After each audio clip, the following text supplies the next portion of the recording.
At the age of 30, Renée Elliott started Planet Organic, the UK's first organic supermarket. After 2 successful years, her trusted co-founder tried to cut her out of the business she'd built. Renée was completely blindsided. 14 months of litigation and an 11-day High Court battle later, she won. Today on Sound Advice Entrepreneurs Unfiltered, Renée is here to tell us about the fallout and the fight back, and what to do when your business partner goes bad. Welcome, Renée. Hi, Kate. Great to see you. Thank you for having me. You too. Thanks for joining us. So Renée, you started Planet Organic with this really strong mission to bring organic food into the mainstream and change the face of British retailing. But you had no sector experience whatsoever. So where did that vision and determination come from? Well, by that point, I knew I wanted to start my own business. I'd worked in the UK for a while. Obviously, now that you hear me, I'm American. And so I had looked in America. I did research in America. I saw the concept on the East Coast. My family I grew up outside of Boston. So I was copying that and making it mine. And really the passion was to promote health in the community. So I'd done the research and brought that concept over. But really had no idea how to run an operation that big. But I think my naivety helped me, because I think if I'd known, I never would have started it. So what kind of things did you do to get that sector experience and to learn and to really get the business off the ground? Well, I did a couple of very practical things. I worked in a health food store for a couple of years and learned everything about the business. I learned about organic. I learned about managing a team, the financials. And then so I worked in Wild Oats for 2 years, and that really connected me with the producers, with the suppliers, and basically how the business ran. But I was running a shop. I wasn't running a business. So then I did a business plan writing course, and that was absolutely pivotal for me, because I didn't know what a P&L was. I didn't know how to manage those costs, look at profitability. And that was really essential. Even though I still made mistakes, it was the business plan. And it's the business planning that I love today, because it's the strategic planning and it's the being thoughtful about business and thinking it through, and also getting it out of your head. I talk to a lot of entrepreneurs and they say, oh yeah, no, I don't have a business plan, but I have stuff in my head. And that doesn't really work. I always say, get it out of there, write it down. So you really learnt those business fundamentals, the strategic planning, got the business off the ground. You were up and running for 2 years when your toughest moment came and your co-founder tried to remove you from the business. Talk us through that experience. So, okay, not funny at all. I mean, it was the hardest thing I've ever done. We had difficulties in business, everyone does, but I am of the belief that if you trust and respect each other and have good communication, you can get through anything. But the problem was the communication had broken down.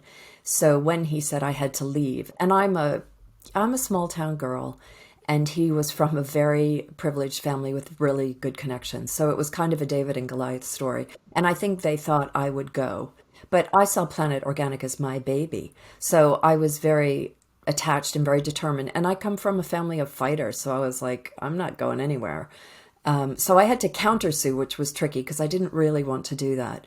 And then, as you said, we were in litigation for 14 months, which was draining. It was exhausting. I was in the amygdala, which is fight, flight, freeze, for that whole time. And what I learned through that time really was the importance of taking care of self first. Now, for a lot of people, that's an uncomfortable or maybe even impossible thing to do or consider, because, I have some entrepreneurs I know who say, I was told to never put myself first growing up as a girl. But in order to truly show up and show up sustainably for everything and anyone in your life, you have to fill your own cup first. So I learned that through the litigation, because I had to kind of close ranks and take really good care of myself, eat even better. I meditated twice a day for an hour, went to the gym, and surrounded myself with very positive, supportive people. If I'd had anyone in my life, and I've always been quite brutal about this, but if there was anyone in my life at that point who was negative, I told you this would happen, that kind of thing, out. They were out. And I spent a lot of time talking to my mom, my sister Lauren, and my girlfriend Julia, who saw me through it. And of course, my husband, we did this as partners. We went through this together. So the lesson was that. And then I nearly gave up. There was a point in the summer where I thought, I don't know that I can do this anymore. I was exhausted. But I decided that I couldn't give up, that I trust in the process of the universe unfolding. I trust what happens. And that if I didn't see it through and maybe win, I would never know. And that would bother me for the rest of my life. And I thought if I lose, I will accept that with grace and dignity because I do trust in the process of life. But I thought I have to stay and fight and see if I can make it. And I did, thank goodness, because that's why I'm sitting here. In terms of, I want to come back to that initial decision you made to stand up and fight. Who did you turn to for professional advice, and how did you decide on which legal professional to go with? Because a lot of people choose not to fight because of the extortionate fees, the time, the exhaustion. How did you make those decisions? Well, I had my lawyer at the time, for me personally, within the business was Nicholson, Graham and Jones. And I loved my corporate lawyer. So I went to Owen Waft and I said, what do I do? And he said, I'll introduce you to a litigator. And we went and talked to him and he said, you have to countersue. And I said, what does that mean? And he talked us through that. And I said, my first question was, what is this going to cost? And my litigator was Paul Howcroft. He was amazing. And I owe, everything to him to this day. But he said, 50 to 60,000 pounds. Now, bearing in mind, we started Planet we put in 50,000 each, which was, I didn't even have all of that. I had to borrow money from my parents. I took it as early inheritance. I think I put in half, they put in half. So when he said 50 to 60,000, I thought, geez, I don't have that. But we could, and we did end up taking a second mortgage on our house to pay the legal fees. But in the end, it was so expensive because this trial turned on the evidence and there were so many lever arch files filled with documents, with detail and paper. And I'm really good at that. I'm I was a straight A student, so I was going to do my homework. My legal bill was 560,000 pounds, which would have bankrupted me. And I knew that. I knew it was make or break for me. But in England, loser pays. So he picked up my legal bill and his legal bill. And then I had to find investment to replace his shareholding in the business. But I also really studied, that sort of, wanted to be the good girl at school, really saw me through this. And I read the most interesting book. I read the Bhagavad Gita through this, but I also read Sun Tzu's Art of War. And although there's a lot of controversy about what he's actually saying, what I took from the book was know your enemy.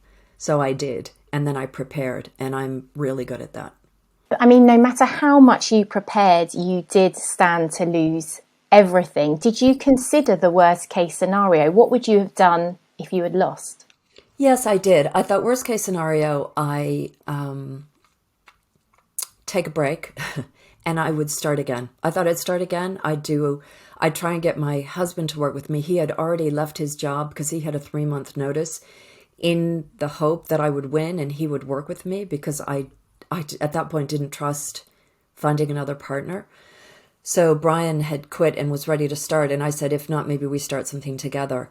But this was my life. I thought I would do this I set Planet up to have meaningful work to do for the rest of my life. So this wasn't going to stop me. It may have changed the direction. And you were in litigation for 14 months and you hid the dispute from your team. So how did you keep the business up and running during that period when you were taken away, you were prepping, you were exhausted? Yeah, well, it had a life of its own. It was like a galloping horse at that point.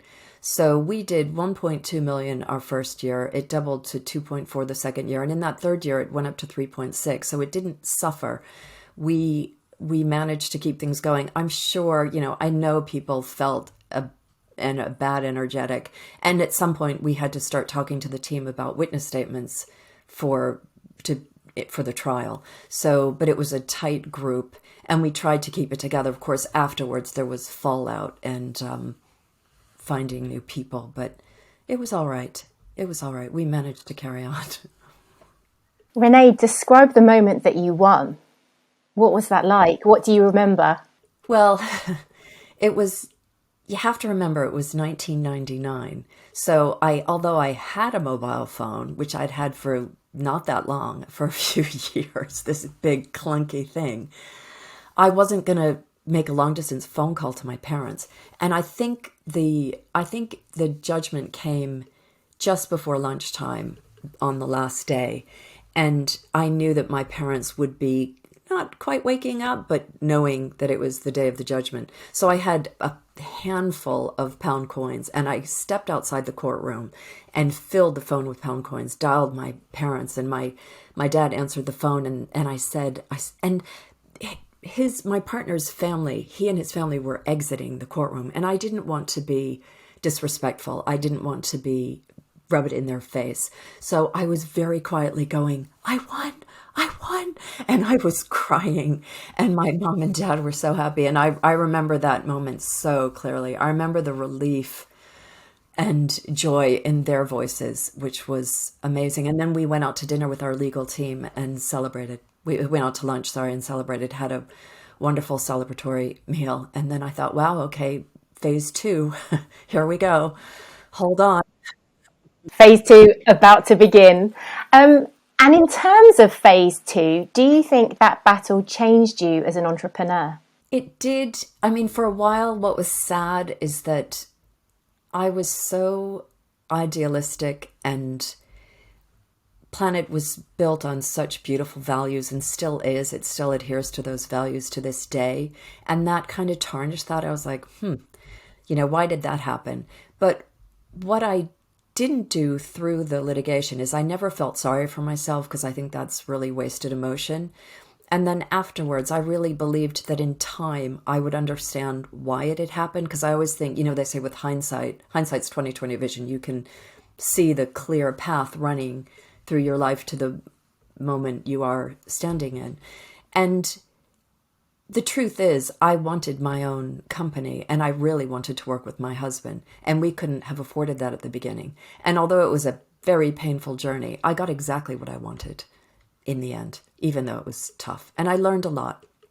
I grew. I think life throws at you what you can handle.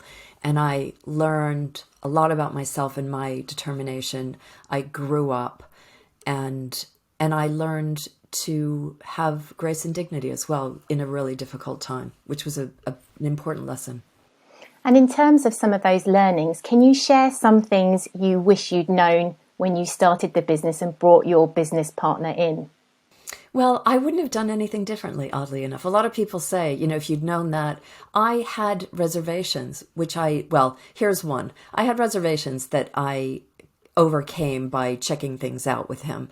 But the thing that I didn't do, and this is one of the lessons I teach over and over, and I'm very good at this now, although I occasionally have to remind myself, is trust yourself. Trust that small, still voice. And I don't mean your head. I mean your heart. I mean your intuition. Because when I first met him, I thought, no way, I am not working with him. Then there were things that changed my mind. But if I'd followed my instinct, it's when my head says it's going to be okay that it isn't. And that's happened to me a couple times in my professional career, both to a point of disaster. So the lesson I would have learned is trust yourself, follow your intuition. If something doesn't feel right, run. And for a lot of entrepreneurs who are perhaps looking for investment, I always say, make sure they share your values, make sure they get you and they're on the same page, and make sure the honeymoon, the lead up to the agreement, is lovely. Because if it isn't, the marriage is going to stink. And I've heard so many awful stories about people saying, well, it was a bit tricky, but I thought it would be okay. No. Follow, trust yourself. It's the most important thing. You know what's best for you, for your business, for yourself, for your family, if and when you have one. Listen to the experts, take advice, canvas advice, but don't think, oh, that person knows better than I do, that marketing person or that finance person. No, you have your best answers. You have all of them inside you.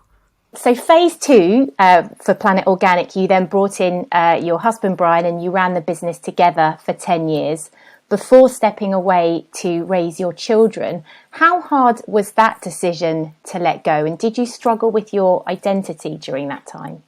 Oh, good question. It was so hard, and it is really hard for women if you are the primary caretaker, which often we are. It's so conflicting because you have this urge to be someone in the world and to make an impact. And then you have these beautiful children who you want to take care of because you had them. And I reached a point in Planet where I had a 7-year old, 4-year old, and a 1-year old, and the business needed to grow and expand. And I had these beautiful children, and I didn't know what to do. I was trying to do both, and I was conflicted and exhausted. And I thought, I'm probably heading for a nervous breakdown. So I didn't see that choice coming. I felt a bit, are you dumb? I didn't see that choice coming where I'd have to choose between work and my family. But it did come. I guess I knew that life would roll forward and I would figure things out. I didn't think that would mean leaving Planet, but I did step aside because I thought, having had my kids, I wanted to raise them. And women make other decisions. People have to do what's right for themselves. But for me, the only choice really was to be with my kids. So I stepped aside. I was still a couple days a month in the business, and I was involved with the Soil Association. And we went to Italy because I thought, I just need to get away. And the identity crisis didn't happen then. I think I was finishing a book, and then I wrote another book out there. It was when we came back to England and I realized Planet was very much under the control of the new CEO who we had helped put in place, and that it wasn't right for me to think I was going to step back in. So then I thought, oh no, now what? And I was like, wow, who am I? If I'm not Planet, well, I am Planet, but if I'm doing something outside of Planet, what is that? And what do I want to do? And that took a lot of soul searching and introspection at that time. Talk us through some of that soul searching and introspection. How did you decide what to do next? So I was turning 50 or around 50, and I thought, having worked at Planet, which was a roller coaster, it was highs and it was lows, and it was really hard. It was very challenging, even though incredibly exciting and enjoyable. I didn't want that again. I wanted ease and joy and a lot of fun where I didn't have that kind of roller coaster ride again. So I didn't know what to do. So I started doing things that I loved. So I started teaching baking in my kitchen to see if I wanted to do that. Then I was teaching at a naturopathic college, teaching healthy baking. I started doing public speaking, which I loved. I wrote another book, which I don't love. But then from the speaking, a lot of female entrepreneurs started to ask me to mentor them. And I didn't really know what that would look like or what that meant. But when the water is flowing, when the people are knocking on the door, I don't think you say no. So I said, okay, I'm not sure what that is. And then started working, loved it, loved supporting them on their entrepreneurial journey with all the things I have learned over the years that can be so beneficial. I wish I'd had mentoring when I started Planet. And then I developed a course called BOSS, which is Business Owner Support and Strategy, which is the business planning, which is not what you think. It's people say business plan, they think mainly of numbers. And I'm like, that's not my business plan. Mine is a lot of fun. And it's joy writing it, because what you're doing is you're reaching inside yourself and you're pulling out the vision of the business, including your financial goals, but everything else as well, the brand, the tone of voice, the marketing ideas. But it's part business planning and it's part what I call personal discovery or the self-awareness work, because you will bump up against your biggest fears, your imposter syndrome, low self-esteem or confidence perhaps. And this addresses and unpicks all of those so that you are empowered and you have agency and self-awareness in your life. And then you can be the entrepreneur that you were meant to be. And that then led you to setting up your second business, Beluga Bean, in 2017 with Sam Wigan. I'm curious to know why you went into the business with a co-founder, having had that terrifying experience with Planet Organic. Did you find it difficult to trust him? No. And I went into it because I realized when I was starting the mentoring and doing that, I love partnership and I like the dynamic of a man and a woman working together. And when Sam and I met, he was looking to grow his coaching business and it felt right. I trusted him. He comes from a background of personal discovery, so I knew he had self-awareness and was thoughtful in that regard. We got to know each other and there was nothing for me to distrust. And I think the trust question is interesting because I talk about in my work what I call the sacred triangle of relationships. And that is trust and respect with a foundation of good communication. And you start with trust and respect, but it's a fragile thing. And then you build it over time or you don't. And Sam and I have built trust, respect over time, and we have excellent communication. And that's, their good communication means all kinds of things, but one of them being, take responsibility, tell the truth quickly, be in neutral inquiry, don't make assumptions, which are fundamental in not only your personal relationships, but your business relationships. You talked about, particularly with Planet Organic, it being a real roller coaster ride, and you've had some very low lows. What are your tips to other entrepreneurs on prioritizing their well-being during those difficult moments?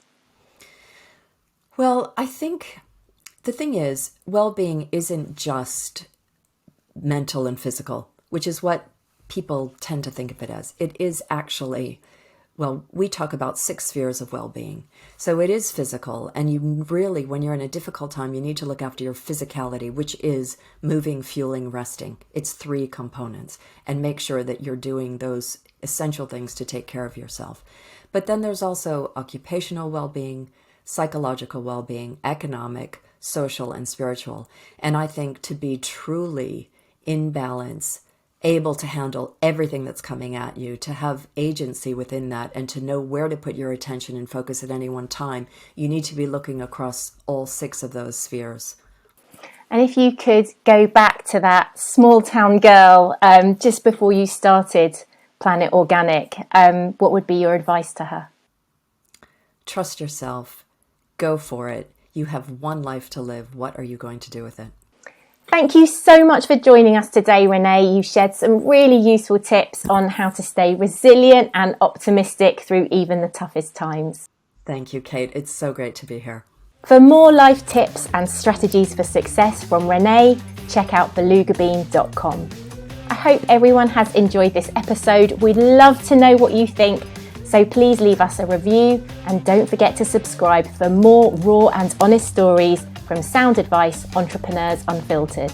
Don't forget to go to sage.com/podcast for more episodes.